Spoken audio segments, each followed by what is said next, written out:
Moto Maniac was released for the PlayStation in 2007, and this is an off-road motorcycle racing game that was developed to compete with other well-known off-road type of games at that time. But unfortunately, unlike other racing games on the system, as they were all developed by bigger budgets and bigger development companies, this game was developed with a lot more lower end qualities in turn, as it is a budget title and it definitely is reflective of that of the gameplay. There are a number of different game modes that are available. It's very easy to get started with the game, but although it's not as easy to pick up and play, if you will, it does offer a variety of different modes from tournament to time trial and quick race, and you do have access to a number of different characters and bikes to utilize, but it is limited in terms of what is really on offer within the game itself. But there are more tracks and features that can be unlocked further into the game as you play it through. But the one thing to note with this game is that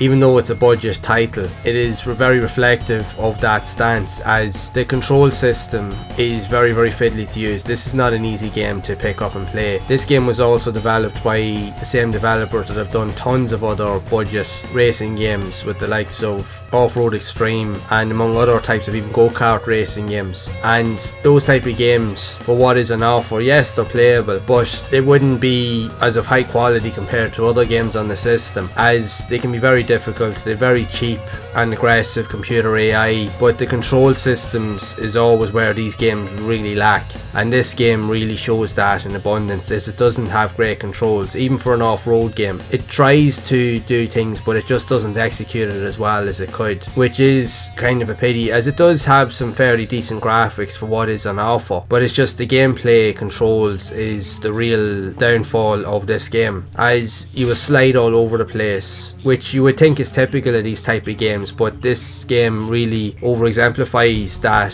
trait to a point that you'll just spin around the place and you slide off the track at every given turn, and trying to keep up with the other AI opponents is very difficult. Plus, every time when you land a jump, the whole screen vibrates and shakes, and that doesn't look or feel realistic, as it almost looks like an earthquake every time you land the bike on the ground, and that in itself can also throw you off. So there was a lot of things that were obviously not tweaked or done quite well in this game when it was being put together, which is a shame. Now, if you do want to try out various budget type racers, honestly the PlayStation 2 has an abundance of them. I mean, an absolute abundance of them. It's crazy to think that there's so many differentiations and tiers of the quality of games that were released on the system. You had some high-end, real epic all-star quality games, but you also had like mid-tier and even lower quality games like this also released on the system. Now, it's not to say that I want to come across as being negative, but you can tell the difference in terms of the games that are on offer, and this here game does have that impact on it, as yes, it is playable and there is enough modes on offer, but it will more than likely frustrate the hell out of a lot of players, as it can be very hard to win races, even to get past last place. So the chances of unlocking all of the features that the game has to offer will drive a lot of players crazy. Now, if you do have time and you do have patience for these type of games, you probably will get some benefit out of it, but for a lot of gamers, you're probably better to look elsewhere, as there are far better motocross games available on the PS2 and even going back to even the PS1. But it really just depends on your own preferences, and it really just depends on your own gameplay style, and if you do like these type of games, as it's not for everybody, but I'm sure there's people out there that have played it and that do value it for what it is and what it's trying to do. But just for most gamers, it will drive you crazy, as it's just so fiddly and twitchy, and it's not as responsive as what it should be, which is a pity. But I'll leave that up to you to decide your own opinions on the game, what you think of it.